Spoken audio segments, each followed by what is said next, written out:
Okay, hola all. Welcome back to Soul Mechanics. Finally, we have our co-host with us. I know it's been terribly insufferable dealing with me alone, especially in all my craziness and downtime, but we are back, and today we have a special one. We promised you guys an Assault on the Atheist video, and that's precisely what we're doing here. We wanted to speak to something concerning the placebo effect and to kind of get to the heart of what soul mechanics is all about, principle dynamics, time mechanics, all of that. And so we're going to use this particular video that we're working with right now as a kind of segue into that, which is a video by the atheist folk out there. Might know this guy. I think they kind of like revere him to some extent. The Amazing Atheist, he calls himself, who is this really obnoxious kind of, like, I don't know what to call this guy. He's like a... He's amazing. He's like a stoner or something, but he's like an angry, stupid stoner. I mean, you don't want to call people stupid, but this guy seems kind of stupid. But this video is called the Placebo God. By the way, let me welcome back Super Sweetie Cheeks. Say hello. Good day. She is amazing. Now, okay, so we watched this video a couple minutes in. It's about 7 minutes long, and we plan to respond to other videos as well, like this dude in general. But this is going to be the base for our response clip for the reality checks course. The Placebo God by the Amazing Atheist, and we are going to restart it 9 seconds in to make a few points that came to mind in our initial 2 minutes of watching. So you've watched this guy's videos before? No, I've never seen this guy before. I had no idea he was this. I thought you did. I've never seen any of his videos. No, I watch the other atheist YouTubers a lot. In fact, I get into them a lot, and I know that they kind of like look up to this guy to some extent, or they think very highly of him. At least I believe this is the guy. I wonder where he's where he lives.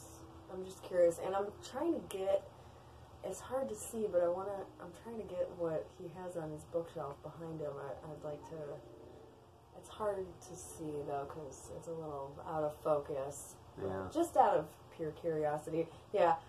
We watched, I think, like a minute and a half into it a little while ago, and I am getting some severe douche chills from this guy. Yeah, she really doesn't like this guy enough to actually not want to respond to his video, but I had to convince her that we need to deal with the atheist community. This guy's a heavy hitter in the atheist YouTuber community, so without further ado, let's get to it. I hope you guys can hear Now, this. how can anyone still believe that the Bible is true? Is it just brainwashing? If you tell a child every day that bananas are poisonous, that child will probably get sick if they eat a banana. It's psychosomatic, you see? They know they've eaten poison. They know they've eaten poison because that's what they've been told their entire lives. So of course they feel sick. Of course they feel as if they've been poisoned. Think about the placebo effect. You give a patient sugar pills, no medicine in them at all, and they feel better. The pills helped because the patient believes they've helped. Oddly enough, even if you tell the patient they've taken a placebo, it still makes them feel a little bit better. Not as much, but it still makes them feel better, which is kind of like eating a dog turd and believing it tastes like a fucking Milky Way. But I guess that there is some subjectivity even in objective experience. What is God? Okay, so, this is an atheist who just said, I guess there's some subjectivity in objective experience. Any atheist worth their fucking salt's not going to tell you that there's such a thing as an objective experience. That doesn't exist. Insofar as we can tell, that's not even possible. It's not even plausible. Objective experience. What is experience if not subjective? Yeah. So that was a stupid move on his part, and I'm gonna go ahead and guess that likely. That's a dumb statement. Yeah, much of what this guy is thinking is gonna move along those lines. And please note that I'm not, I'm a little biased against the atheist community in general, but I do love them. I mean, they work hand in hand. For all intents and purposes, it seems as though they're working against modern religion, and that's my beat. She might not really agree with me on this, But personally, you guys know that I have a problem with modern religion, and I'm going to fight against it. I think it's a corrupt system that is terribly dangerous, and I want to bring it down. However, what the atheists don't seem to realize is that they're still a part of it. Like, they're the climax. They're the outcome that religion creates. Like, that's the purpose, is to create atheism. Religion at its core is an anti-theist construct. Its intention is to create atheism. A lot lately, well, in the last decade or so, the numbers statistically have shown the numbers are down for organized religion. Yeah. Less people are going to church, less people are considering themselves and identifying as and labeling themselves. Right. I want to say we're winning, but at the same time, most of the losses on their side are going to be going to the atheist side. That is interesting. I never thought about it that way, but it does kind of make sense. It does make sense that if you've grown up, I mean, you hear it all the time. Somebody, I grew up, I went to Catholic school, my parents made me go to church, blah, blah, blah, and now I'm an atheist. Like, that's exactly what happens. Exactly. You hear it all the time from people. So it's totally counterproductive. It's simple. It's to force your children to believe your religion is crazy. Right. That's absurd. And to put them through the process of indoctrination and to reinforce it. It's so scary and weird. It's an abuse on the psyche. It's an abuse of the soul. And ultimately it leads one to discard the soul, to discard the whole concept of spirit altogether, because what religion does, very crafty, sneaky trick that religion does, is manage to convince people that religion and spirituality are the same thing, so that way a person who's deeply embedded in the religious culture has all their chips on the table. You know, they've put their full ante in on this religion, so that when that religion bottoms out, they toss their spirituality along with it. They peace goodbye, like they're out. And then it's even hard to talk about it after that with people when they're adults, you know, and they meet somebody who may be religious but is not a quack or a nut job or whatever. Then they shy away from the subject altogether, no matter what kind of things that they could pick up from other people or learn or experience, or, you know, things happen to them, love and loss and failure and,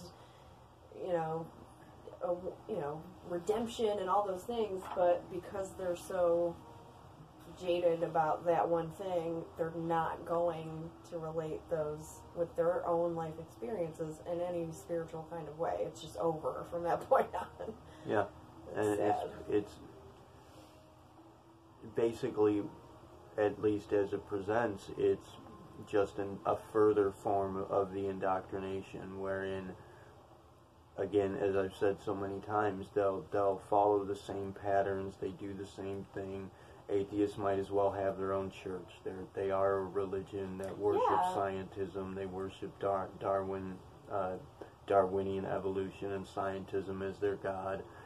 Which there's nothing wrong with that, but there's also nothing wrong with deciding that you want to be a part of an organized religion. We can see, looking from the outside in, that a lot of it is, there's questionable things there, but at the very heart of those lessons, I think most people are just trying to have a set of morals and to want to be good and to aspire to that. There's nothing bad about that. That's a fantastic thing to aspire to, and I admire it greatly, but the way that you're getting there in that thought process, the steps on what to do to be moral, is very questionable. Yeah, and that's actually the primary argument with atheists, is what they're going to say is that religious dogma presents itself as being the origins of morality, or the source of morality, that people would have no moral values without religion. Yeah, that seems dumb. That seems like a thing that doesn't make sense. I refuse to believe that there was no sense of, I don't like the word morality, but for lack of a better term, like an ethical standard. Exactly, like an ethical standard, whether it's whether it's very minuscule and it has nothing to do, I don't know, whatever it has to do with, but before there was there a time before religion? Like, has that ever not been a thing? I don't, like cavemen and stuff? Religion, I met a girl in one of the groups recently who was arguing that there never were cavemen. She thinks that there never were. Oh, have you ever seen the people that think that fossils are all a conspiracy? Yeah. That they're planted? Right. That was actually this lady, like, we talked about that in the very first interview. With the hammer and was like, it just turns to dust. Look at that's it right there. It's fake. I'm like, what? Yeah. But anyway, I guess I don't consider myself a great historian or anything. I'm not sure about these kinds of things, but like it would have to be like a version of us that was like before we evolved to become to this. There's always been some kind of religion. Well, that's right? actually mysticism. Sort of, not really. You could say mysticism is a type of religion. Spirituality and mysticism, that's spirituality. Religion is based in the concept of dogma, of judgments, of rules in play, of a ruling God figure or a deity factor. But that pops up in mysticism. I've been reading, I really like to read a lot about paganism and Wicca, because it's a subject that I'm interested in, and I think it's fascinating and beautiful. And even that kind of stuff, you could say mysticism, maybe not at its core, but has roots in some certain rituals and traditions, and that kind of stuff springs from a religious type of belief in certain deities, whether it's some guy sitting in the sky on a throne, or the moon, or the sun. In a manner of speaking, but that's where the confusion comes into play. That's how religion tricks you into thinking that spirituality and religion are the same, because ritual, ceremony, practices of that sort, having reverence for some goddess or some deity of some sort, that's not the same as being under penalty of it. I'm talking about the origins of certain specific rituals stem from, like if there's a ritual in Wicca to leave an offering of a type of food or wine or whatever, it's because that thing is related to a very specific deity that rules over crops and that kind of thing. So it's got, there's roots there with specific religious deities that these people, they believe in. What that's speaking to ultimately is going to be nature, like nature, spirits, mostly and that sort of thing. when it comes to paganism and Druidism, for sure. It's not. But that doesn't mean it's not. We have to religious. At the very least, if it wasn't there before, we have to draw a line now and make a clear distinction between what is natural implementation of a construct like that. Seems like a metaphorical kind of construct, worshiping over the nature of a thing. Whereas the difference between that and religious practices is going to be idolizing and humanizing it, making this deity a figure that is demanding of worship and adherence at penalty. Demanding of is, something. I think, a big part of that too, where it comes in. So I'm going to look up the definition of the word religion. I'm curious about. Religion means to hold back or to thwart, to enslave, something along those lines. But the word itself has to have some kind of roots, like Latin or something, right? You always get. Yeah, that's it. Okay. You always get a little secondary definition when you look up the origin. What he says here, see, this amazing atheist, he says that the placebo effect is going to be your body reacting and healing effects or damaging effects taking place based on your belief. So essentially what he's saying is that there is a force in play that is dependent upon your belief. But at the same time, he's saying that from the platform that there is no such thing.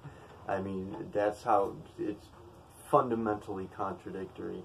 And atheists don't realize this. They don't recognize that. He's making fun of, like, religious people for having this blind faith, which I also think is... Blind faith in anything seems like a dangerous road to take, but whatever, if that's your thing. He's making fun of these people for their blind faith in a supernatural deity with absolutely no evidence, but then saying that, like, he knows what's up, but with no evidence. Like, right. Religion is a noun, the belief in and worship of superhuman controlling power, especially a personal god or gods. A particular system of faith and worship, a pursuit of or interest to someone which ascribes supreme importance. Whoa. Latin, religare, to bind. To bind. Obligation, bond, reverence. Okay. Old French. So, to bind. To bind, yeah. To obligate somebody into something, to bind someone to something. That's interesting. But I mean, right there at the face value where he speaks the placebo effect, and he says, "What is God, if not a placebo effect?" That's exactly what it is, and that's what, like, where I speak to God, my understanding of God, as I've explained in just the past 2 or 3 previous videos. I have a few different definitions as to what God is. I have 3 primary definitions as to what I think the God concept is, but ultimately, overall, the God concept itself is just that. It's a method by which to control this force that's in play that is in fact based upon your faith, based upon your belief, and your body, your brain can do anything. If you know how to tell it to, and that's what the God concept is. It's a device by which to inform your brain or to command your brain. An interesting thing, if we're conflating or comparing the placebo effect to the effect of belief in a religion, then I think the operative part there is that the reason that the placebo effect works is because the person is being tricked. Like, if you know it's a placebo, then it stops working. Exactly. And that's tricky because... It's not. It's pretty clean cut. I mean, you either fucking know or you're being... Right, but... tricked. If you know that the trick works, then you can make use of it. You know what I mean? But you can't do a placebo effect to yourself, because you can't be unaware and aware of something at the same time, and that's what your brain needs you to be unaware of it for it to work. In a manner of speaking, yeah, and that's why I guess you could say it's an illusory factor. Yeah, that's there has why to be a we second party. It's based on the you're relating, the way that you've related to something else. But there has to be a second party. Yeah, but that's the tricky part, because we bring it down to that and we say, well, we know that the placebo effect can work if it's used as a trick. At that point, we know that there's a force in play that'll work, and thereby we can make use of it. So the trick becomes its own illusion, its own facade. Well, that's what I was kind of saying last night when we were talking, that if we know that the placebo effect does indeed work, then even if it's a trick or not, we can still put that to good use to help people specifically speaking of, like, the medical industry and helping people to get better who are suffering. Even if it's a trick, I guess that's not a very good word to describe it, but even if it is a trick, it could still help millions of people deal with all kinds of different things that they're suffering from physically in their, in a medical sense. Well, let's make a distinction between trick and, to be tricked and to be fooled. Like, it is a trick, but, like, not like a trick, like a prank, like a trick, like a skateboard trick. Right. Yeah, no, I don't mean it in any kind of negative connotation automatically. Obviously, sometimes, obviously it can be negative in many ways, but if you're helping, like I said, if we can use it to help people, then that's a positive thing. It's just, I don't get it. Like, scientifically, we know that it works. All you have to do is tell somebody, hey, this is going to help this, and then they do it, and all of a sudden they're fucking fine. Right. Taking sugar pills or whatever. Like, why don't we put that to good use to fucking help millions of people on this planet? I don't get it. On one hand, again, because that would tank the pharmaceutical industries, they need to make money off of their products, and that's all that they care about. They don't care about helping people. They care about selling them. And there's plenty of doctors that care about helping people. Sure. But at the same time, the doctors, they're going to... Which way do you think they're going to slide if they have to make a decision between having money to feed their family or taking care of a patient? It's just like those teacher strikes. If every single doctor is like, yeah, I'm going to give my patients sugar pills and just tell them that they're going to be cured, if a bunch of them did that throughout the world, like, you can't just fire all of them. There would be no doctors. You know what I mean? So I think it would have to be like a revolution kind of thing within the medical community going to have to be. To agree that helping people is more important than a profit motive. Exactly, and that's what we're going to have to get at. Also, we're going to have to work on uniting the medical community, the medicine community, particularly in the psychiatric community, the mind and body, in order to come to this understanding that we can make use of the brain in other ways than introducing chemical agents. Like the chemical agents are like training wheels, so that we can become aware of how the brain operates. We can test it, we can shape it, we can understand what the functions and the effects are, and then we can learn to make use of the brain without those types of studies and that kind of research costs money, you know? I mean, it always comes back to that no matter what. Right, and then again, as I was saying, on the other hand, who knows that they aren't doing that? You know, people could be getting slipped. Totally. Effects left and right. Totally. If I was a doctor, I'd be doing that shit all the time. And they do. I've spoken to a few doctors. A couple of the psychiatrists that I've trained with, they've spoken to this, and they told me stories about doctor friends of theirs who have used this as a trick on their patients. Anyways, that's going to have to be the introductory section of this particular video. We're going to clip it right here and carry over onto the other phone. So be right back, guys.